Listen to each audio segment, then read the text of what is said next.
തൂലിക. എഴുത്തുകാരെയും രചനകളെയും പരിചയപ്പെടുത്തുന്നു. നിർവഹണം സ്വപ്ന രാജേഷ്. നമസ്കാരം പ്രിയ ശ്രോതാക്കളെ, തൂലികയുടെ പുതിയൊരധ്യായത്തിലേക്ക് എല്ലാ പ്രിയപ്പെട്ടവർക്കും സ്വാഗതം. എഴുത്തുകാരൻ PK സത്താറാണ് ഇന്ന് നമ്മോടൊപ്പം തൂലികയിൽ അതിഥിയായിട്ടുള്ളത്. സുൽത്താൻ ബത്തേരി നെന്മേനി സ്വദേശിയായ ഇദ്ദേഹം ഇപ്പോൾ ബത്തേരി താലൂക്ക് ലൈബ്രറി കൗൺസിൽ സെക്രട്ടറിയായും അതുപോലെ തന്നെ ബ്ലോക്ക് പഞ്ചായത്ത് മെമ്പറായും പ്രവർത്തിച്ചു വരികയാണ്. പഠനകാലം മുതൽ വിവിധ ആനുകാലികങ്ങളിലും മാസികകളിലും എഴുതാറുണ്ട്. Bathery saint Mary's college, Kalpetta government college, Kozhikode government polytechnic എന്നിവിടങ്ങളിൽ വിദ്യാഭ്യാസം. പുതിയ കവിതാ സമാഹാരം തിരുത്ത് എന്ന പേരിൽ ഉടൻ തന്നെ പ്രസിദ്ധീകൃതമാവുകയാണ്. ഇതിനകം 6 കവിതാ സമാഹാരങ്ങളിൽ കേരളത്തിലെ പ്രമുഖ എഴുത്തുകാരോടൊപ്പം കവിത പ്രസിദ്ധീകരിച്ചിട്ടുണ്ട്. 2023 തൃശൂർ കൈരളി സാംസ്കാരിക വേദി ഏർപ്പെടുത്തിയ ഏറ്റവും മികച്ച സാമൂഹിക പ്രതിബദ്ധതയ്ക്കുള്ള അക്ഷരവേദി കവിതാ പുരസ്കാരം ഇദ്ദേഹത്തിന് ലഭിച്ചിട്ടുണ്ട്. കേൾക്കാം എഴുത്തുകാരൻ PK സത്താറിന്റെ എഴുത്ത് വിശേഷങ്ങളും ജീവിതാനുഭവങ്ങളും. നമസ്കാരം സത്താർക്ക, തൂലികയിലേക്ക് ഹൃദ്യമായ സ്വാഗതം. ആദ്യം തന്നെ നമുക്ക് എന്താണ് സത്താർക്ക, ഒരുപാട് പുസ്തകങ്ങൾ, രചനകൾ ഇറങ്ങിയിട്ടുണ്ട് സത്താർക്കയുടെ. അതുപോലെ തന്നെ അതിനെപ്പറ്റി തന്നെ ആദ്യം സംസാരിക്കാമെന്ന് തോന്നുന്നു. അപ്പോൾ രചനകളെ പറ്റി തന്നെ ആവട്ടെ. എഴുതി തുടങ്ങുന്നത് പഠനകാലത്ത് തന്നെ എഴുതാറുണ്ട്. കോളേജിൽ നിന്ന് സമയത്ത് തന്നെ ഇങ്ങനെ മാഗസിനിൽ എഴുതിയിട്ടുണ്ട്. അതിനുശേഷം അന്ന് മറ്റ് വാരികൾക്ക് അയച്ചു കൊടുത്ത് എഴുതിയിട്ടുണ്ട്. ഏതാണ്ട് ഒരു 200-ലധികം കവിതകൾ എഴുതിയിട്ടുണ്ട്. ഇപ്പോൾ ആനുകാലികങ്ങളും സോഷ്യൽ മീഡിയ വന്നുകൂടി ഒരു സൗകര്യം ഉണ്ടായിട്ടില്ല. നമുക്ക് എപ്പോഴും എഴുതാം, പ്രസിദ്ധീകരിക്കാം. അപ്പോൾ സോഷ്യൽ മീഡിയ സജീവമായിട്ട് എപ്പോഴും എഴുതാറുണ്ട്. ഒരുപാട് ആനുകാലികങ്ങളും പ്രസിദ്ധീകരിച്ചിട്ടുണ്ട്, വാരികകളിലും ഒക്കെ പ്രസിദ്ധീകരിച്ചിട്ടുണ്ട്. ഒരു പുസ്തകം അടുത്ത മാസം പ്രസിദ്ധീകരിക്കാനുള്ള ഒരു തയ്യാറെടുപ്പെല്ലാം പൂർത്തീകരിച്ച് കഴിഞ്ഞിരിക്കുന്നു. 6ഓളം പുസ്തകങ്ങളിൽ, കേരളത്തിലെ പ്രശസ്ത എഴുത്തുകാരോടൊപ്പമുള്ള പുസ്തകങ്ങളിൽ ഒന്നിച്ച് കവിതകൾ പ്രസിദ്ധീകരിക്കാൻ വേണ്ടി കഴിഞ്ഞിട്ടുണ്ട്. ഏറ്റവും ഒടുവിൽ നമ്മുടെ മലമുകളിലെ മഞ്ഞുതുള്ളികൾ എന്ന് പറയുന്ന പുസ്തകത്തിൽ 4 കവിതകൾ ഏറ്റവും ഒടുവിൽ പ്രസിദ്ധീകരിച്ചിട്ടുണ്ട്. കവിതാ സമാഹാരം തിരുത്ത് എന്ന പേരിലാണ് ഉള്ളത്. തിരുത്ത് എന്ന പേരിലാണ് പിന്നെ കവിതാ സമാഹാരം ഇപ്പോൾ ഇറക്കാൻ വേണ്ടി തീരുമാനിച്ചിട്ടുണ്ട്. അതാണ് ഇറങ്ങാനിരിക്കുന്ന. ഓ, അത് ശരി. സത്താർക്ക് ഇവിടെയാണോ ആദ്യമായിട്ട് പറയുന്നത്? തീർച്ചയായും കാര്യം അനൗൺസ് ചെയ്യുന്നത് ഇവിടെയാണ്. ഏതായാലും റേഡിയോ മറ്റരിയിലൂടെ ഈ കാര്യം അനൗൺസ് ചെയ്യാൻ കഴിയുന്നതിൽ വലിയ സന്തോഷമുണ്ട്. ഞങ്ങളുടെ ഹൃദയം നിറഞ്ഞ ആശംസകൾ അറിയിക്കുകയാണ്. നന്ദി. ആദ്യമേ തന്നെ. അതേപോലെ തന്നെ ഈ 5 പുസ്തകങ്ങൾ എന്ന് നമ്മൾ എടുത്തു പറയുണ്ടായി. ആ പുസ്തകങ്ങളിൽ എങ്ങനെയാണത്? ഏത് തരം എഴുത്തുകളാണ്? ഇപ്പം സാമൂഹികമായിട്ടുള്ളത്, അല്ലെങ്കിൽ പ്രകൃതിയോടിണങ്ങിയുള്ള എഴുത്തുകൾ, അങ്ങനെ ഏത് തരം എഴുത്തുകളാണ് സത്താർക്ക് ആ പുസ്തകങ്ങളിൽ ഉൾക്കൊള്ളിച്ചിരിക്കുന്നത്? സ്വാഭാവികമായി ഞാൻ എഴുതിയിട്ട കവിതകളിൽ കൂടുതലും സാമൂഹ്യ പ്രതിബദ്ധതയുള്ള കവിതകൾ. കാരണം ഞാൻ പൊതുപ്രവർത്തകനും കൂടിയാണ്. ജനങ്ങളുമായിട്ട് എന്നും ബന്ധപ്പെടുന്ന ഒരാളെന്ന നിലക്ക് അവരുടെ വിഷയങ്ങൾ സ്വാഭാവികമായിട്ടും നമുക്ക് അഡ്രസ് ചെയ്യേണ്ടി വരും. അപ്പോൾ അതുകൊണ്ട് മിക്കവാറും കവിതകൾ, എനിക്ക് തോന്നുന്നു 70% കവിതകളും ഈ സാമൂഹ്യ വിഷയങ്ങളുമായിട്ട് ബന്ധപ്പെട്ട കവിതകൾ മാത്രമാണ്. ഏറ്റവും ഒടുവിൽ ഇപ്പോൾ കഴിഞ്ഞ ഒരു മാസം മുമ്പ് പ്രസിദ്ധീകരിച്ചിട്ടുള്ള ചർച്ച ചെയ്തിട്ടുള്ള ഒരു കവിത കഥകൾ ബാക്കി വെക്കുന്നത് എന്ന് പറഞ്ഞൊരു കവിതയുണ്ട്. നല്ല രീതിയിൽ അത് ചർച്ച ചെയ്യപ്പെട്ടെന്ന് ഞാൻ വിശ്വസിക്കുന്നു. അത് നമ്മുടെ സിദ്ധാർത്ഥന്റെ മരണവുമായി ബന്ധപ്പെട്ട് എഴുതിയിട്ടുള്ള പൂക്കോട് വെറ്റിനറി കോളേജിൽ. അതുപോലെ തന്നെയാണ് മറ്റൊരു എനിക്ക് പുരസ്കാരത്തിന് അർഹമാക്കിയിട്ടുള്ള ഒരു കവിത, അർത്ഥമറിയാത്ത മുദ്രാവാക്യങ്ങൾ. ഈ അർത്ഥമറിയാത്ത മുദ്രാവാക്യം എന്നൊരു കവിത എഴുതി പ്രസിദ്ധീകരിച്ചത് വലിയൊരു അനുഭവത്തിന്റെ പശ്ചാത്തലത്തിൽ എഴുതിയിട്ടുള്ള ഒരു കവിതയാണ്. അതായത് നമ്മുടെ ആലപ്പുഴ സംഭവത്തിന്റെ പശ്ചാത്തലത്തിൽ എഴുതിയ കവിതയാണ്. അത് എഴുതാനുണ്ടായ ഒരു സാഹചര്യം കൂടി പറയണമല്ലോ. നമ്മൾ ഒരു ദിവസം ഒരു പൊതുപ്രവർത്തന ഒരു പരിപാടി കഴിഞ്ഞ് തിരിച്ചു വരുമ്പോൾ ഞാൻ ഈ ബൈക്കിലായിരുന്നു സഞ്ചരിച്ചത്. അപ്പോൾ മഴ പെയ്തു. ബൈക്കോട് ഞാൻ കയ്യിൽ അവിടെ ഒരു കടയ്ക്ക്, ഒരു ചെറിയ ടൗണാണ്. ആ ചെറിയ ടൗണിൽ ചായ കുടിക്കാൻ വേണ്ടി കയറി. ഒരു ചെറിയ കട, പെട്ടിക്കട, ചെറിയൊരു മുറി, ഒരു ഒറ്റ മുറിയുള്ള ഒരു ചായക്കട. ആ ചായക്കടയിൽ ഒരു ടെലിവിഷൻ അങ്ങനെ ഒരു മൂലയ്ക്ക് വെച്ചിട്ടുണ്ട്. അപ്പോൾ ഈ ടെലിവിഷനിലൊരു വാർത്ത അങ്ങനെ കാണിക്കുന്നുണ്ട്, അതിൻ്റെ അടിയിൽ സ്ക്രോളിങ് കാണിക്കുന്നുണ്ട്. ഈ വാർത്ത എന്താണെന്ന് വെച്ചാൽ, ഒരു ചെറിയ പയ്യൻ, ഏതാണ്ട് എനിക്ക് തോന്നുന്നത് ഒരു 4-5 വയസ്സുള്ള ചെറിയ പയ്യൻ ഒരു യുവാവിൻ്റെ ദേഹത്ത് തോളിൽ കയറി ഇരുന്ന് ഒരു മുദ്രാവാക്യം ഇങ്ങനെ വിളിച്ചു കൊടുക്കുക. ആ മുദ്രാവാക്യം 100 കണക്കിന് ചെറുപ്പക്കാർ ഏറ്റുവിളിക്കുക. അപ്പോൾ അത് വല്ലാത്തൊരു മാനസിക പ്രയാസം. ആ മുദ്രാവാക്യം എന്താണെന്ന് വെച്ചാൽ, മനുഷ്യനെ തമ്മിൽ ഭിന്നിപ്പിക്കുന്ന, നാട്ടിലെ മതസൗഹാർദ്ദം തകർക്കുന്ന മുദ്രാവാക്യമാണ്. സ്വാഭാവികമായിട്ട് അത് കേട്ടപ്പോൾ ഒരു അസ്വസ്ഥത തോന്നി. ഈ വിളിച്ചു കൊടുക്കുന്ന കുട്ടിക്ക് അറിയില്ല ഇതിന്റെ അർത്ഥം. ഇങ്ങനെ വിളിച്ചു കൊടുക്കുന്നു, 100 കണക്കിന് ചെറുപ്പക്കാരെ ഏറ്റു വിളിക്കുന്നു. അപ്പൊ അതൊക്കെ ഒരു സങ്കടം തോന്നി. കുറച്ച് കഴിഞ്ഞപ്പോൾ 2 ചെറുപ്പക്കാർ ചായ കുടിക്കാൻ എൻ്റെ അടുത്ത് വന്നില്ല. ഒരു ബൈക്കിൽ വന്നിട്ട് അവര് ചായ കുടിക്കാൻ. അവര് ഈ TV-യിൽ ഈ മുദ്രാവാക്യം കണ്ടിട്ട് അവരും ആവേശം കൊണ്ട് ഇങ്ങനെ വിളിക്കുകയാണ്. അതൊരു വല്ലാത്ത മാനസിക പ്രയാസം. അതിന്റെ പശ്ചാത്തലത്തിൽ എഴുതുകയാണ് ഈ അർത്ഥമറിയാത്ത മുദ്രാവാക്യങ്ങൾ എന്ന കവിത. ഏതായാലും അത് കുറച്ചുകൂടി നന്നായി ചർച്ച ചെയ്യപ്പെട്ടിരുന്നു. അത് ആ പേര് പോലെ തന്നെ. ആ കവിതയ്ക്കാണ് കൈരളി സാഹിത്യവേദിയുടെ കഴിഞ്ഞ 2023 അക്ഷരവേദി കവിതാ പുരസ്കാരം ലഭിച്ചത്. അത് കൈരളി സാംസ്കാരിക വേദി 5 തരത്തിലുള്ള അവാർഡുകൾ കവിതയ്ക്ക് കൊടുക്കുന്നുണ്ട്. യുവ എഴുത്തുകാർക്കുണ്ട്, അതുപോലെ സാംസ്കാരിക പ്രതികൾ കവിതയ്ക്കുണ്ട്, പിന്നെ വനിതാ എഴുത്തുകാർക്കുണ്ട്. അങ്ങനെ കഴിഞ്ഞ വർഷം പ്രസിദ്ധീകരിച്ചുള്ള കൃതികൾക്കുണ്ട്. അപ്പോൾ അതിൽ സാംസ്കാരിക പ്രതികൾക്കുള്ള കവിതയ്ക്കുള്ള അവാർഡാണ് എനിക്ക് ലഭിച്ചത്. കേരളത്തിൽ നിന്ന് 200ഓളം കവിതകൾ വന്നു. 200-ലധികം കവികളുടെ എഴുത്ത് വന്ന് അതിൽ നിന്നാണ് ഇത് തെരഞ്ഞെടുക്കപ്പെട്ടത് എന്നുള്ള സന്തോഷമുണ്ട്. ശരിക്കും എന്താണ്, ബ്ലോക്ക് പഞ്ചായത്ത് മെമ്പറാണല്ലേ ബത്തേരി. അപ്പോ ഈ രാഷ്ട്രീയത്തിൽ പ്രവർത്തിക്കുന്ന ഈ അവസരത്തില് ശരിക്കും വളരെ സന്തോഷം തോന്നുന്ന ഒരു കാര്യം, എഴുത്തുകളിലൂടെ സാമൂഹിക പ്രതിബദ്ധത എന്താ പറയാ പുറത്തേക്കല്ലേ, എല്ലാവരോടും ഒപ്പം നിൽക്കണം, പല കാര്യങ്ങളും ചെയ്യണം എന്നുള്ള ഒരു കാര്യത്തിലേക്ക് സത്താർക്ക് കടക്കുന്നുണ്ടല്ലോ. അത് ഏറെ സന്തോഷം തോന്നുന്നുണ്ട്. ശരിക്കും പറഞ്ഞാല് ഈ രാഷ്ട്രീയമായിട്ടുള്ള അനുഭവങ്ങൾ തന്നെ ആവില്ലേ, അതിലേക്കൊക്കെയുള്ള അനുഭവങ്ങൾ തന്നെ ആവില്ലേ എഴുത്തിനുള്ള ഒരു പ്രചോദനം അല്ലേ? ഒരു സംശയമില്ല. അങ്ങനെ എഴുത്ത് അങ്ങനെയാണല്ലോ സ്വപ്നം നമ്മൾ ഉണ്ടാകുന്നത്. എഴുത്ത് പിന്നെ നമ്മളിപ്പോൾ ചിലപ്പോൾ ഒരു സംഭവമാകാം, ഒരു ഓർമ്മയാകാം, ഒരു വികാരമാവാം, ഒരു കാഴ്ചയാവാം. അപ്പോൾ ഞാൻ നേരത്തെ പറഞ്ഞ പോലെ ഇപ്പോൾ ഒറ്റ കാഴ്ചയാണ് നമ്മുടെ ആ ഒരു കവിതയ്ക്ക് ആധാരം. അപ്പോൾ ഒരു ഓർമ്മയാവാം, ഒരു വികാരം. അപ്പോൾ ഇത്ര ഏത് കാര്യങ്ങളോ ഏതെങ്കിലും ഒരു കാര്യമാണ് നമ്മുടെ എഴുത്തിലേക്ക് നമ്മളതിനെ കൊണ്ട് ഒരു ത്രെഡ് നമ്മുടെ മനസ്സിലേക്ക് കിട്ടുന്നത്. ചിലപ്പോൾ ബസ്സിലേക്ക് പോകുമ്പോൾ ഇരിക്കുന്ന ഒരു ഏതെങ്കിലും ഒരു പെട്ടെന്നുള്ളൊരു കാഴ്ചയാണ് നമ്മുടെ ഒരു കവിതയ്ക്ക് ആധാരമായിട്ട് പലപ്പോഴും വരുന്നത്. അതങ്ങനെയാണ്. അപ്പോൾ അത് വന്നുകൊണ്ടേയിരിക്കും. എനിക്ക് തോന്നുന്നത് പക്ഷേ എഴുത്തുകാരൻ എപ്പോഴും കുറച്ച് സാമൂഹ്യ പ്രതിബദ്ധത ഉണ്ടാവണം. ഈ സമകാലിക വിഷയങ്ങൾ ഉൾപ്പെടെ സാമൂഹ്യ വിഷയങ്ങൾ ഉൾപ്പെടെ നമുക്കത് എഴുത്തിൽ പ്രതിഫലിക്കാൻ വേണ്ടി കഴിയണം. അവരെ കൂടി പാർശ്വവൽക്കരിക്കപ്പെട്ടവരെ, അരികവൽക്കപ്പെട്ടവരെ, സ്ത്രീകളുടെ അവരുടെയൊക്കെ വിഷയങ്ങൾ കൂടി അഡ്രസ്സ് ചെയ്യാൻ കഴിയണ്ടേ. ഇല്ലാതെ പിന്നെ കുറെ പ്രണയ കവിതകളും മഴക്കവിതകളും മാത്രം എഴുതാനല്ലല്ലോ. നമ്മുടെ ജനങ്ങളായി ഇടപെട്ട് പ്രവർത്തിക്കുന്ന ഒരാളെന്ന നിലക്ക് സ്വാഭാവികമായിട്ട് ആ വിഷയങ്ങൾ പിന്നെ എഴുതിയേ പറ്റൂ. ഒരാളെ എനിക്കും ഒരു ഏറെ സന്തോഷം തോന്നിയ ഒരു കാര്യവും അത് തന്നെയാണ്. കാരണം സാമൂഹിക പ്രതിബദ്ധത എന്നുള്ളത് അല്ലേ നമ്മളടുത്തു നിന്നൊക്കെ വിട്ടുപോയിക്കൊണ്ടിരിക്കുന്ന ഒരു കാര്യമല്ലേ. അപ്പം അതിലേക്ക് കൂടുതൽ ഇങ്ങനെ ആഴങ്ങളിലേക്ക് ഇറങ്ങുക എന്ന് പറയുമ്പോൾ ഒരു മനുഷ്യൻ ശരിക്കും പറഞ്ഞാൽ അത് ഭയങ്കരമായിട്ടൊരു സന്തോഷം തരുന്നുണ്ട്. തീർച്ചയായും അത് എഴുതിയേ പറ്റും. അത് എപ്പോൾ എഴുതുമ്പോഴാണ് ഞാൻ പറയുന്നത്. ഇപ്പോൾ പിന്നെ പൊതുപ്രവർത്തകർ കൂടി രാഷ്ട്രീയ പ്രവർത്തകരാണ്. ഞങ്ങൾ വിചാരിച്ചാൽ കുറച്ച് നേതാക്കന്മാരൊക്കെ ഞങ്ങൾ മീൻസ് വലിയ നേതാക്കന്മാർ, വലിയ രാഷ്ട്രീയ നേതാക്കൾ, അവർ വിചാരിച്ചാൽ ഇപ്പോൾ ആയിരക്കണക്കിന് ആൾക്കാരെ തെരുവിൽ ഇങ്ങനെ മുദ്രാവാക്യം വിളിച്ച് പ്രകമ്പനം കൊള്ളിച്ചുകൊണ്ട് കൊണ്ടുവരാൻ വേണ്ടി കഴിയും. പക്ഷേ നമ്മളിപ്പോൾ നമ്മുടെ വീട്ടിൻ്റെ ഒരു മൂലയിൽ ഒറ്റയ്ക്ക് നിങ്ങളോ ഞാനോ ആരുമാവട്ടെ അവർ എഴുതി വെക്കുന്ന ചില 2 വരികൾ ഒരു പക്ഷെ ആ 10,000 ആളെ സ്വാധീനിക്കാൻ കഴിയുന്നതിനേക്കാൾ ഉപരി ഈ 2 വരി സ്വാധീനിക്കാൻ കഴിയും. നമ്മുടെ തികച്ചും സ്വകാര്യതയിലിരുന്ന് ഒരു എഴുത്തുകാരൻ എഴുതി വെക്കുന്ന 2-4 വരികൾ മതിയാവും ഈ 10,000-കണക്കിന് ആൾക്കാർ വിളിച്ച് ഉൾക്കൊള്ളുന്ന അതിനേക്കാൾ ലക്ഷക്കണക്കിന് ആൾക്കാരെ സ്വാധീനിപ്പിക്കാൻ പിന്നെ എഴുത്തുകാരന് കഴിയുന്നുള്ള വലിയ പ്രാധാന്യമുള്ള കാര്യമാണ്. അതാണ് എഴുത്തിന്റെ ഒരു ശക്തി. അതാണല്ലോ എഴുത്തിന്റെ ശക്തി. ആത്മഹത്യക്കും കൊലയ്ക്കും ഇടയ്ക്കൊരു ആർത്തനാദം പോലെ നീങ്ങുന്ന ജീവിതം ചുള്ളിക്കാട് എഴുതി വെച്ചാല് അത് അയാൾ എഴുതുമ്പോൾ അതിന്റെ ഒരു ശക്തി നോക്ക്. ഈ കേരളത്തിലെ കർഷകരെ കുറിച്ച് 4 മണിക്കൂർ 10 മണിക്കൂർ ഒന്നും പ്രസംഗിക്കണ്ട. നമ്മള് ഇത് മതി, ആ 2 വരി മതി. തീർച്ചയായിട്ടും ഒന്നുമില്ല കൊല്ലുക അല്ലെങ്കിൽ ആത്മഹത്യ, അതിന്റെ ഇടയ്ക്കുള്ള ഒരു അഡ്ജസ്റ്റ്മെന്റ് ആണ് ജീവിതം എന്നിങ്ങനെ ചുള്ളിക്കാട് പറഞ്ഞു നോക്കുമ്പോൾ അത്ര മനോഹരം നോക്കി. അതാണ് എഴുത്തിന്റെ ഒരു ശക്തി. അതാ അതെ. അപ്പൊ ഇതിന്റെ സത്താർക്കാക്ക് ഈ രാഷ്ട്രീയപരമായിട്ടല്ലെങ്കിൽ സാമൂഹ്യപരമായിട്ടുള്ള കാര്യങ്ങളൊക്കെ അതിലേക്കൊക്കെ ഇടപെടുന്ന ഈ സമയത്ത് എങ്ങനെയാണ് ഇതിനൊരു സമയം കിട്ടുന്നത് എന്ന് എനിക്കൊരു സംശയം തോന്നാം. എഴുത്തിനൊരു ഒരു സമയം വേണ്ട, അങ്ങനെ അത് തെറ്റായ ധാരണ. നമ്മളിപ്പോ അതെന്താന്ന് വെച്ചാല് സത്താർക്ക ശരിക്കും പറഞ്ഞാല് ബ്ലോക്ക് പഞ്ചായത്ത് മെമ്പറാണ്, താലൂക്ക് ലൈബ്രറി കൗൺസിലിന്റെ സെക്രട്ടറിയാണ്. അപ്പോൾ ഒരുപാട് കാര്യങ്ങള് ഒരു ദിവസം മാനേജ് ചെയ്തു കൊണ്ടുപോകേണ്ട ഒരാളാണ്. അപ്പൊ അതിനിടയിൽ എങ്ങനെയാണ് എഴുത്തിനൊരു സമയം വേണ്ട. നമ്മളിപ്പോ വൈകുന്നേരം 7 മണി ഫ്രീ ആയല്ലോ. അത് വായിക്കാത്തൊരു ദിവസം പോലും നമ്മൾ വായനയ്ക്ക് വേണ്ടി രാവിലത്തെ വ്യായാമത്തിന് വേണ്ടി സമയം മാറ്റി വെക്കാത്തൊരു ദിവസം ഉണ്ടാവില്ല. ജീവിതത്തിലെ മിക്കവാറും ദിവസം മാറ്റി വെക്കും. ഈ എഴുത്തിന് പ്രത്യേക സമയമൊന്നും വേണ്ട.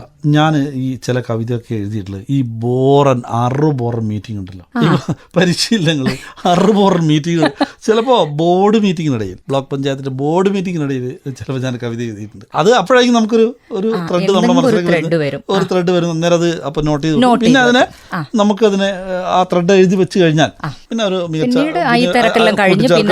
അതിന് വെട്ടലും കുറിക്കലും കൂട്ടിച്ചേർക്കലും ഒക്കെ കഴിഞ്ഞ് ഒരു കവിത രൂപത്തിലാക്കി എടുക്കാൻ വേണ്ടി കഴിയും. ഒരു എഴുത്തിന് പ്രത്യേക സമയമൊന്നുമില്ല. വായന എങ്ങനെയാണ് സത്താർക്ക? വീട്ടില് നല്ലൊരു ലൈബ്രറി ഉണ്ട് എന്നുള്ളതൊക്കെ ഞങ്ങൾക്കറിയാം. അപ്പൊ അതിനെപ്പറ്റി ഒന്ന് എന്തായാലും പറയണം. വായന ഒരു ജീവിതത്തിന്റെ ഭാഗമാണ് യഥാർത്ഥത്തില്. സത്യം എവിടെ പോവുകയാണെങ്കിൽ ഞാൻ ഭാര്യയോട് ആദ്യം പറയുന്നത് പുസ്തകം ഏതാ എടുത്ത് വെച്ചെന്ന് ചോദിക്കുക. ഇപ്പം വായന ഒരു ജീവിതത്തിന്റെ ഭാഗമാണ്. സമയം കിട്ടുമ്പോഴൊക്കെ വായിക്കുക. വൈകുന്നേരം നിർബന്ധമല്ല വൈകുന്നേരം ഒന്ന് വായിക്കുക എന്നുള്ളത് മാത്രമാണ്. പിന്നെ വീടിനോട് ചേർന്നൊരു ലൈബ്രറി ഉണ്ട്, ഒരു മുറി ഉണ്ടാക്കി അവിടെ ലൈബ്രറി ഉണ്ടാക്കിയിട്ട് കുറെ കുട്ടികൾ വന്ന് പുസ്തകങ്ങൾ ഒരു 2000-ഓളം പുസ്തകങ്ങളുണ്ട്. അതായത് നമ്മളെ വീട്ടിലേക്ക് വന്ന് അവര് റെഫർ ചെയ്യും, പുസ്തകങ്ങൾ വായിക്കും. പുസ്തകങ്ങൾ വായിക്കും. അതിനുള്ളൊരു ഇടം ഉണ്ടാക്കി എത്ര പുസ്തകങ്ങൾ ഉണ്ടാവും ഏകദേശം? ഒരു 2000-ഓളം പുസ്തകങ്ങൾ. അത്യാവശ്യം തെറ്റില്ലാത്തൊരു ലൈബ്രറി തന്നെ. ലൈബ്രറി തന്നെ അല്ലേ പറയാൻ? ലൈബ്രറി ഉണ്ട്. അപ്പോൾ അതൊരു സന്തോഷം. സാധാരണ ലൈബ്രറി കൗൺസിൽ അഫിലിയേഷന് വേണ്ടത് 1000 ലൈബ്രറികളാണ്. അപ്പോൾ ഇത് 2000-ഓളം പുസ്തകങ്ങളുണ്ടാവും. എന്തായാലും കവിതകൾ ഒരുപാട് എഴുതി വരുന്ന ഒരാളാണ്. തീർച്ചയായിട്ടും ശ്രോതാക്കൾക്ക് വേണ്ടിയിട്ട് ഒരു കവിത ഏതായാലും ഒരു കവിത. അർത്ഥമറിയാത്ത മുദ്രാവാക്യങ്ങൾ. അരുത് കുട്ടികളെ കൊണ്ട് കടുത്തതൊന്നും വിളിപ്പിക്കരുത്, വാക്കുകളിൽ വർഗീയത നിറയ്ക്കരുത്. അരുത് കുട്ടികളെ കൊണ്ട് കടുത്തതൊന്നും വിളിപ്പിക്കരുത്, വാക്കുകളിൽ വർഗീയത നിറയ്ക്കരുത്. അത് സ്കൂളുകളെ അവരുടെ ശത്രുരാജ്യമാക്കും. അടുത്തിരിക്കുന്ന സഹപാഠിയുടെ തൊപ്പിയും കുരിശും ചന്ദനക്കുറിയും അവർക്കുൾക്കിടിലമുണ്ടാക്കും. അത് സ്കൂളുകളെ അവരുടെ ശത്രുരാജ്യമാക്കും. അടുത്തിരിക്കുന്ന സഹപാഠിയുടെ തൊപ്പിയും കുരിശും ചന്ദനക്കുറിയും അവർക്കുൾക്കിടിലമുണ്ടാക്കും. പാഠപുസ്തകത്തിലെ മനോഹരമായ അക്ഷരങ്ങളെ അവർ കഠോരമായി ഉച്ചരിക്കാൻ തുടങ്ങും. പാഠപുസ്തകത്തിലെ മനോഹരമായ അക്ഷരങ്ങളെ അവർ കഠോരമായി ഉച്ചരിക്കാൻ തുടങ്ങും. ചില്ലക്ഷരങ്ങളിലെ നിസ്തുലതകളിൽ അവർ വൈരത്തിൻ്റെ വിത്തുകൾ പാകാൻ തുടങ്ങും. ചില്ലക്ഷരങ്ങളിലെ നിസ്തുലതകളിൽ അവർ വൈരത്തിൻ്റെ വിത്തുകൾ പാകാൻ തുടങ്ങും. കണക്ക് പുസ്തകത്തിൻ്റെ താളുകളിൽ കൂട്ടലുകൾ തെറ്റാൻ തുടങ്ങും. കണക്ക് പുസ്തകത്തിൻ്റെ താളുകളിൽ കൂട്ടലുകൾ തെറ്റാൻ തുടങ്ങും. രസതന്ത്രത്തിൽ മൂലകങ്ങൾ അടിപിടി കൂടും. രസതന്ത്രത്തിൽ മൂലകങ്ങൾ അടിപിടി കൂടും. ഊർജതന്ത്രം ആയുധീകരിക്കപ്പെടും. ഊർജതന്ത്രം ആയുധീകരിക്കപ്പെടും. ഭാഷാപുസ്തകത്തിലെ മനോഹര കാവ്യവാക്യങ്ങളിൽ അരോചക വാക്കുകൾ കടന്നുവരും. ഭാഷാപുസ്തകത്തിലെ മനോഹര കാവ്യവാക്യങ്ങളിൽ അരോചക വാക്കുകൾ കടന്നുവരും. കഥകളിൽ ഭീകരതാണ്ഡവത്തിൻ്റെ ഏടുകൾ നിറയും. കഥകളിൽ ഭീകരതാണ്ഡവത്തിൻ്റെ ഏടുകൾ നിറയും. അരുത് കുട്ടികളെ കൊണ്ട് കടുത്തതൊന്നും വിളിപ്പിക്കരുത്. നന്നായിട്ടുണ്ട് സത്തർക്ക. അതെ, ഒരു സമൂഹത്തിനോടല്ലേ ഇതിലും കൂടുതൽ എങ്ങനെയാ നമുക്ക് പറഞ്ഞു കൊടുക്കാൻ കഴിയുക? പറയേണ്ട ഒരു വിഷയമാണല്ലോ. അതെ അതെ, തീർച്ചയായിട്ടും അതെ. ലൈബ്രറി പ്രവർത്തനങ്ങൾ എങ്ങനെയാണ് ഏകോപിപ്പിച്ചു കൊണ്ടുപോകുന്നത് സത്താർക്ക? സെക്രട്ടറി കൂടിയാണല്ലോ താലൂക്ക് ലൈബ്രറി കൗൺസിൽ. കുറേ മാറ്റങ്ങൾ ഞങ്ങൾ ആ രംഗത്ത് വരുത്താൻ വേണ്ടി കഴിഞ്ഞിട്ടുണ്ട്. ഇപ്പോൾ ഞങ്ങൾ വരുത്തിയിട്ടുള്ള ഒരു മാറ്റം, ഇപ്പോൾ ലൈബ്രറി കൗൺസിൽ ഞങ്ങൾ സുൽത്താമത്തെ താലൂക്ക് ലൈബ്രറി കൗൺസിലിന് കീഴിൽ ഉണ്ടായിരുന്നത് ഏതാണ്ട് 50ഓളം ലൈബ്രറികളായിരുന്നു. ഇപ്പോൾ 5-8 വർഷം കൊണ്ട് ലൈബ്രറിയിൽ എണ്ണം 100 എന്ന മാജിക് സംഖ്യയിലേക്ക് കഴിഞ്ഞാൽ അത് നേരെ ഇരട്ടിയാവാണ്. അത് കാരണം എന്താ വെച്ചാൽ ലൈബ്രറികൾ ഒരു പ്രദേശത്തിന് സാംസ്കാരിക കേന്ദ്രങ്ങളാണ്. ഈ ലൈബ്രറി ഒരു പ്രത്യേകത എന്താ വെച്ചാൽ അവിടെ മറ്റൊന്നും ഒരു സ്ഥാപനം പോലെയല്ല. ആ സ്ഥാപനം എല്ലാവർക്കും വരാം. ജാതി വർണ്ണ വർഗ വ്യത്യാസമില്ലാതെ കുട്ടികൾക്ക്, മുതിർന്നവർക്ക്, സ്ത്രീകൾക്ക്, പിന്നെ ആദിവാസിക്ക്, നായർക്ക്, നമ്പൂരിക്ക്, കോൺഗ്രസിന്, ലീഗിന്, മാർക്സിസ്റ്റിന്, BJPക്ക് എല്ലാവർക്കും വരാം. അപ്പോൾ ഒരു പൊതു ഇടം എന്ന ആൾക്ക് വലിയ പ്രാധാന്യം ഈ ലൈബ്രറികൾക്കുണ്ടെന്ന് വിശ്വസിക്കുന്ന ആൾക്കാരാണ് ഞങ്ങൾ. അപ്പം അതുകൊണ്ട് ഈ ലൈബ്രറികളുടെ എണ്ണം ഓരോ ഗ്രാമത്തിലുണ്ടാകുന്നത് വളരെ പ്രധാനപ്പെട്ടതാണ്. ഞങ്ങൾ ചെയ്തിട്ടുള്ള ഒരു പ്രധാനപ്പെട്ട കാര്യം, നമുക്ക് 17ഓളം ട്രൈബൽ ലൈബ്രറികൾ ഞങ്ങൾ ഇപ്പോൾ ആരംഭിച്ചു. റീസെന്റ് ആരംഭിച്ചത്. അതിന് ബുക്സ് ഉണ്ടാക്കാൻ വേണ്ടി ഞങ്ങൾ ബുക്സ് ഓൺ വീൽസ് എന്നൊരു പദ്ധതി ഒരു സംഘടനയായി ബന്ധപ്പെട്ട് തിരുവനന്തപുരത്ത് തുടങ്ങി. ഇവിടെ എത്തിക്കുമ്പോഴത്തേക്ക് ലോറി നിറച്ച പുസ്തകങ്ങൾ എത്തി, അവർക്ക് പുസ്തകങ്ങൾ കൊടുത്തു. പിന്നെ അടിസ്ഥാന സൗകര്യങ്ങൾ, ഒഴിഞ്ഞു കിടക്കുന്ന സാംസ്കാരികങ്ങൾ കണ്ടെത്തി അവിടെ തുടങ്ങി. അങ്ങനെ ആ രംഗത്തൊരു വലിയ മാറ്റം ലൈബ്രറി കൗൺസിൽ ഉണ്ടാക്കിയെടുക്കാൻ വേണ്ടി കഴിഞ്ഞിട്ടുണ്ട്. അതുപോലെ മറ്റൊരു പ്രവർത്തനം നടത്തിയിട്ടുള്ളത് ഈ അക്ഷര സ്വാതന്ത്ര്യം എന്ന് പറഞ്ഞ പരിപാടി. ഇപ്പോൾ ലൈബ്രറിയിൽ വരാൻ പുസ്തകം എടുക്കുക, വായിക്കാൻ പണ്ടേ പോലത്തെ അല്ല. ആൾക്കാരൊക്കെ ഇപ്പോൾ പുസ്തകം വാങ്ങി വായിക്കാൻ തുടങ്ങി. യഥാർത്ഥത്തിലാണ് സത്യം, വായന കുറഞ്ഞിട്ടില്ല. പക്ഷേ പുസ്തകങ്ങൾ വാങ്ങുന്നവരൊക്കെ ലൈബ്രറിയിൽ വരുന്ന ആൾക്കാരുടെ എണ്ണം കുറഞ്ഞു. ഒന്ന് കാരണം എന്ന് വെച്ചാൽ ലൈബ്രറി ഈ ആൾക്കാർ പുസ്തകം പണം കൊടുത്ത് വാങ്ങാൻ വേണ്ടി തുടങ്ങി. അപ്പോൾ അവിടെ വേറെ തരത്തിലുള്ള പ്രവർത്തനം, ഇപ്പോൾ അക്ഷര സ്വാതന്ത്ര്യം, ഈ പിന്നാൻ പാലിറ്റി തുടങ്ങിയിട്ടുള്ള കുറേ എത്രയോ ലക്ഷക്കണക്കിന് രൂപയുടെ ഉപകരണങ്ങൾ ഇപ്പോൾ എല്ലാ ലൈബ്രറികളിലും. അതുപോലെ കാർഷിക മേഖലയിൽ ഇപ്പോൾ ഞങ്ങളുടെ താലൂക്കിൽ ഞങ്ങൾ അതിൻ്റെ കഴിഞ്ഞ ആഴ്ച ഞങ്ങളുടെ വ്യത ഉദ്ഘാടനം ജില്ലാ പഞ്ചായത്ത് പ്രസിഡന്റ് ഉദ്ഘാടനം ചെയ്ത് ഞങ്ങൾ ലൈബ്രറി കൗൺസിൽ നേരിട്ട് ഒരു 2.5 ഏക്കർ ഞങ്ങളൊക്കെ വയലിലിറങ്ങി പണിയെടുത്ത് വിത്ത് വിതച്ച് ഒരു കൂട്ടായ്മ, ഒരു കാർഷിക സംസ്കാരം രൂപപ്പെടുത്തി എടുത്തു. ഞങ്ങളൊരു ലൈബ്രറി 36 ഏക്കർ കൃഷി ചെയ്യുക. അവർക്ക് 2 ഏക്കർ ട്രാക്ടർ ഉണ്ട് സ്വന്തം. അവിടുത്തെ ആളുകൾ, അവിടെ വരുന്ന ആളുകൾ, അവർ ആ കമ്മിറ്റിയും അവരുടെ കുടുംബക്കാരും എല്ലാം കൂടി ചേർന്ന് 36 ഏക്കർ നെൽകൃഷി ചെയ്യണം. അത് എവിടെയായിട്ടാണ്? അത് കഴമ്പ് എന്ന്. അത് ശരി. അങ്ങനെ നിരവധിയായ വ്യത്യസ്തങ്ങളായ പ്രവർത്തനങ്ങൾ. കഴിഞ്ഞ വർഷം ഞങ്ങൾ എഴുത്തുകാർ വായനശാലയ്ക്ക് പരിപാടി നടത്തി. എനിക്ക് തോന്നുന്നു വയനാട്ടിൽ മാത്രം ഏതാണ്ട് ഒരു 100-ലധികം എഴുത്തുകാർ ആ പരിപാടിയിൽ പോകും. വയനാട്ടിൽ നിന്ന് നമ്മൾ അറിയപ്പെടാത്ത കുറേ ആൾക്കാർ, പ്രതിഭയുള്ള ആൾക്കാർ നമ്മുടെ ചുറ്റുവട്ടത്തുണ്ട്. അത്തരത്തിലുള്ള ആൾക്കാരെ കൊണ്ടുവരാൻ വേണ്ടി അവരെ വായനശാലയിലേക്ക് വിളിച്ച് അവരുടെ പുസ്തകങ്ങൾ ചർച്ച ചെയ്ത് ഒരു പരിപാടി നടത്തുന്ന ഒരു പരിപാടി. നല്ല സ്വീകാര്യത കിട്ടിയ ഒരു പരിപാടിയായിരുന്നു അത്. പിന്നെ വായന പ്രോത്സാഹനമായിട്ട് ബന്ധപ്പെട്ട് നിരവധിയായ പരിപാടികൾ. ഇപ്പോൾ UP സ്കൂൾ വായനാ മത്സരം, ഹൈസ്കൂൾ വായനാ മത്സരം, മുതിർന്നവർക്കുള്ള വായനാ മത്സരം, വനിതകൾക്കുള്ള വായനാ മത്സരം, അതിനൊക്കെ ക്യാഷ് അവാർഡും ഒക്കെ അതും കൊടുക്കുന്നുണ്ട്. പിന്നെ അതേപോലെ തന്നെ പ്രധാനപ്പെട്ട ദിവസങ്ങളൊക്കെ അല്ലെ, വനിതാ ദിനം അതുപോലെയൊക്കെയുള്ള ദിവസങ്ങൾ തെരഞ്ഞെടുത്ത് അങ്ങനെയും പരിപാടികൾ. ഈ ജൂൺ 19 മുതൽ ജൂലൈ 7 വരെ വായനാ പക്ഷാചരണം നിരന്തരം പരിപാടികളായിരുന്നു. ബഷീർ ദിനം ഉൾപ്പെടെ, കടമ്മനിട്ട ദിനം ഉൾപ്പെടെ, IV ദാസ് ദിനം ഉൾപ്പെടെ നിരവധിയായ പരിപാടികൾ. അതായത് PN പണിക്കരുടെ ചരമദിനാണ് ജൂൺ 19. അന്ന് തുടങ്ങി IV ദാസ് ലാസ്റ്റ് ജന്മദിനം വരെ ജൂലൈ 7. ആ ഇടയ്ക്കുള്ള പക്ഷാചരണം 14 ദിവസമാണ് ഞങ്ങൾ പക്ഷാചരണമായിട്ട് നടത്തിയത്. നിരവധിയായ പരിപാടികൾ. അന്ന് സുൽത്താൻ ബത്തേരി താലൂക്കിൽ മാത്രം എനിക്ക് തോന്നുന്നത് കഴിഞ്ഞ വർഷം 732 പൊതുപരിപാടികൾ നടന്നു. ഒരു വർഷം 732 പൊതുപരിപാടികൾ ഒരു താലൂക്കിൽ നടന്നു പറഞ്ഞാൽ അതിന്റെ അർത്ഥം എന്താ? ഒരു ദിവസം 2 പൊതുപരിപാടികൾ. അപ്പോൾ പൊതുപരിപാടി എന്ന് പറയുമ്പോൾ ചെറിയ പിന്നെ പുസ്തകർച്ച ഉണ്ടാവും, ആയിരക്കണക്കിന് ആൾക്കാർ പങ്കെടുത്ത ഓണാഘോഷം ഉണ്ടാവും, വാർഷികം ഉണ്ടാവും. അപ്പോൾ അങ്ങനെ എല്ലാ ദിവസവും 2 പൊതുപരിപാടി നടക്കുന്നു പറഞ്ഞാൽ അത് നിസ്സാരമായ ഒരു കാര്യമല്ല. അത് ആളുകൾ തമ്മിൽ ഒന്നിച്ചിരിക്കുന്നുണ്ടല്ലോ. അപ്പോൾ അത് തീർച്ചയായിട്ടും ആളുകളുടെ മനസ്സ് തമ്മിൽ അടുപ്പിക്കും, ഹൃദയങ്ങൾ തമ്മിലുള്ള അകലം കുറയ്ക്കും. അതൊരു പ്രധാനപ്പെട്ട ഇടപെടലാണ്. ഇതുപോലുള്ള പരിപാടികൾക്കെല്ലാം ആളുകളുടെ സഹകരണം എങ്ങനെയാ സത്താർക്ക? ആളുകൾ നന്നായി, നമ്മൾ വിചാരിക്കുന്നു ആളുകൾ, നമ്മൾ പിന്നെ ചിലരൊക്കെ പറയും ഇപ്പോൾ നമ്മുടെ ആളുകൾ പൊതുരംഗത്തൊന്നും അത്ര താല്പര്യമില്ല. അതൊന്നുമല്ല. ആളുകളിൽ നല്ലൊരു പ്രോഗ്രാമായിട്ട് നമ്മൾ ഇറങ്ങിയാൽ അതിനോട് നന്നായിട്ട് സഹകരിക്കും. വലിയൊരു ശതമാനം തന്നെ സഹകരിക്കുന്നവരാണല്ലേ? നന്നായി സഹകരിക്കുന്നവർ സാമ്പത്തികമായിട്ടും ശാരീരികമായിട്ടും ഒക്കെ സഹകരണം നൽകുന്നവരാണ്. അത് നമ്മൾ ഇറങ്ങി നോക്കണം. എന്ന് വെച്ചാൽ ഈ യുവാക്കൾ ഇതിൽ നിന്ന് ഈ സാമൂഹിക പ്രവർത്തനം പിന്നോട്ട് പോകുന്നു എന്നുള്ളൊരു പ്രശ്നം കൂടി തീർച്ചയായിട്ടും ഇപ്പം ഉണ്ട്. യുവാക്കൾ അവർ മറ്റൊരു ലോകത്താണ്. സാമൂഹിക പ്രവർത്തനം ഈ ന്യൂജൻ അവരെങ്ങനെ വിട്ടേക്കുന്നതായിട്ടാണ് എനിക്ക് പലപ്പോഴും തോന്നുന്നത്. കുറച്ചും കൂടി അവരെയും ഈ വായനയിലേക്കും ഇതുപോലുള്ള കാര്യങ്ങളിലേക്കൊക്കെ ഒന്ന് കൊണ്ടുവരേണ്ടതുണ്ട് എന്നുള്ളതല്ലേ? തീർച്ചയായിട്ടും അറിയേണ്ടതുണ്ട്. അതുപോലെ പിന്നെ എന്താണ് ലൈബ്രറി പ്രവർത്തനങ്ങൾ എന്ന് പറയുണ്ടായി.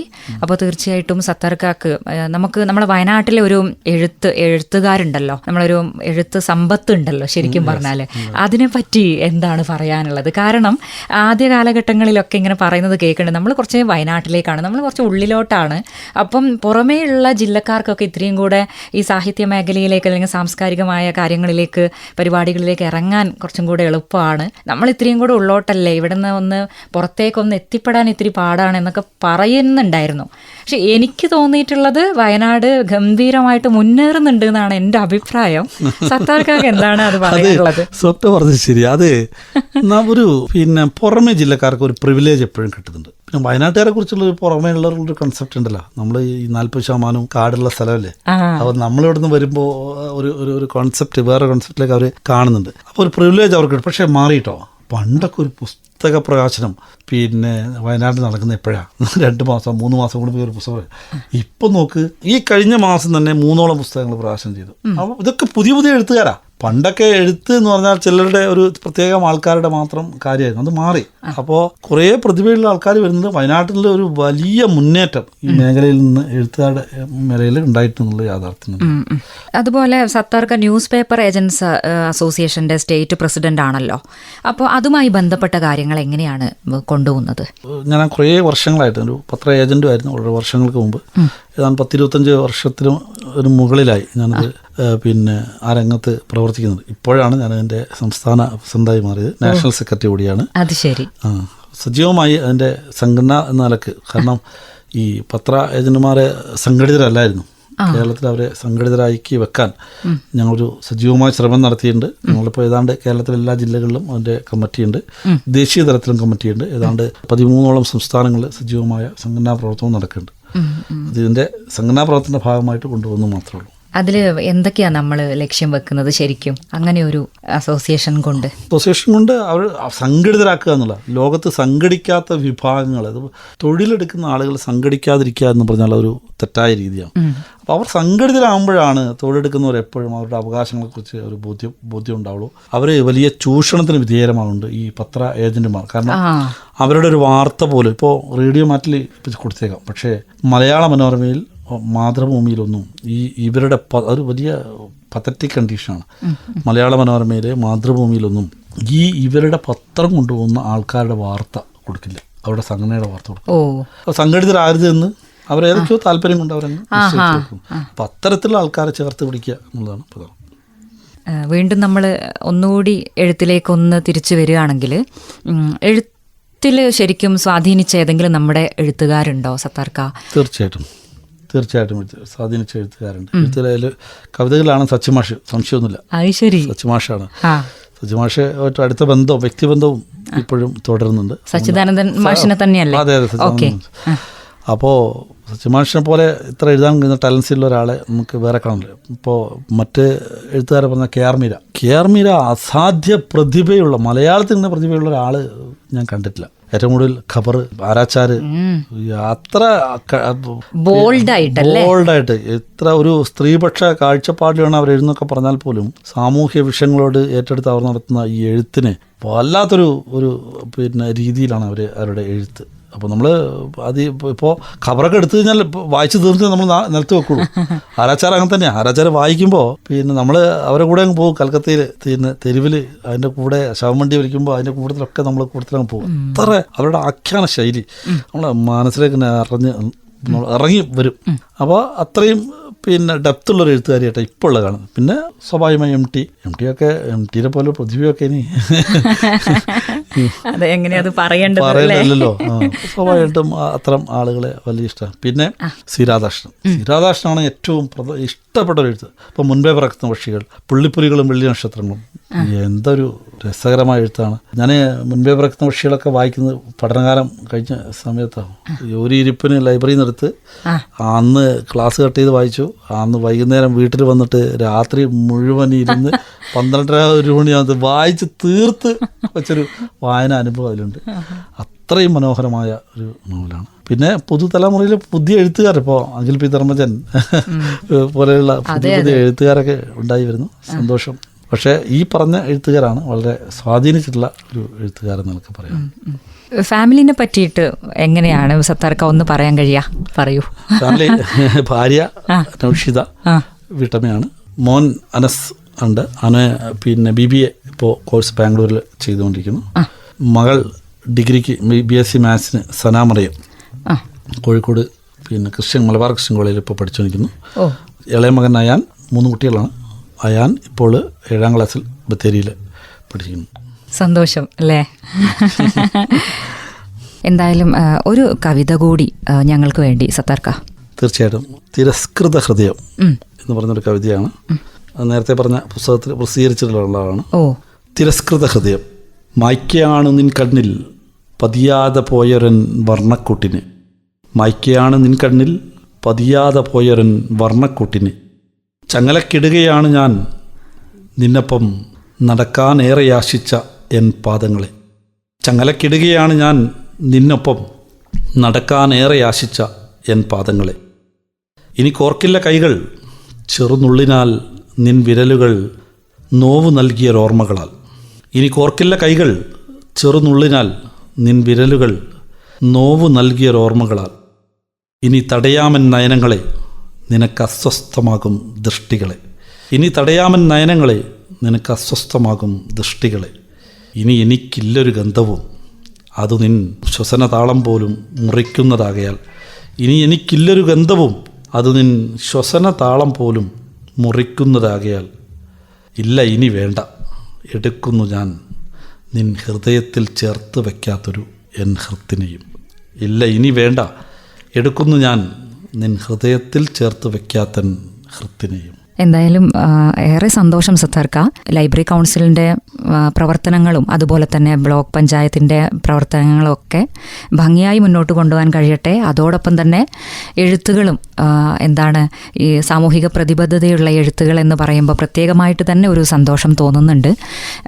അപ്പം അതും ഒരുമിച്ച് മുന്നോട്ട് കൊണ്ടുപോകാൻ കഴിയട്ടെ എന്ന് റേഡിയോ മാറ്റുലി ആശംസിക്കുകയാണ്. നന്ദി. അക്ഷരങ്ങളുടെ പേരിൽ ഞങ്ങളെപ്പോലെയുള്ള ചെറിയ ആൾക്കാരെ കൂടി റേഡിയോ മാറ്റുലിയിലേക്ക് ക്ഷണിച്ചതിന് പ്രത്യേകിച്ചും ഒരു മികച്ച നിരവധി ഞങ്ങളിങ്ങനെ പലരെയും ഈ അവതാരകരെ കണ്ടിട്ടുണ്ട്. ഇത്ര മനോഹരമായിട്ട് സംസാരിക്കുന്ന ഒരു അവതാരകയെ ഞാൻ ഇതിനു മുമ്പ് കണ്ടിട്ടില്ല. ഏതായാലും വളരെ സന്തോഷം. തീർച്ചയായും റേഡിയോ മാറ്റുലിയുടെ ഈ സാംസ്കാരിക രംഗത്ത്, അക്ഷരരംഗത്ത്, എഴുത്ത് രംഗത്ത്, സാഹിത്യ രംഗത്തൊക്കെ ഉണർവാകുന്ന രീതിയിൽ റേഡിയോ മാറ്റുലി നടത്തുന്ന ഈ പരിപാടിയെ ഞങ്ങൾ താലൂക്ക് ലൈബ്രറി കൗൺസിലിന് വേണ്ടി, ബ്ലോക്ക് പഞ്ചായത്തിന് വേണ്ടി വ്യക്തിപരമായി ഒക്കെ അഭിനന്ദിക്കാൻ കൂടി ഈ അവസരം വിനിയോഗിക്കുന്നു. തൂലികയുടെ കഴിഞ്ഞ 2 അധ്യായങ്ങളിലായി ശ്രോതാക്കൾ കേട്ടത് എഴുത്തുകാരൻ PK സത്താറിന്റെ എഴുത്തുവിശേഷങ്ങളും ജീവിതാനുഭവങ്ങളുമാണ്. എഴുത്തുമേഖലയിൽ എന്ന പോലെ തന്നെ സാമൂഹിക സാംസ്കാരിക മേഖലകളിലും തന്റേതായ വ്യക്തിമുദ്ര പതിപ്പിക്കാൻ അദ്ദേഹത്തിന് കഴിയട്ടെ. തൂലികയുടെ അടുത്ത അധ്യായത്തിൽ പുതിയൊരതിഥിയുമായി നമുക്ക് വീണ്ടും കണ്ടുമുട്ടാം. എല്ലാ പ്രിയപ്പെട്ടവർക്കും നന്ദി, സ്നേഹം. നിർവഹണം സ്വപ്ന രാജേഷ്. തൂലിക എഴുത്തുകാരെയും രചനകളെയും പരിചയപ്പെടുത്തുന്നു.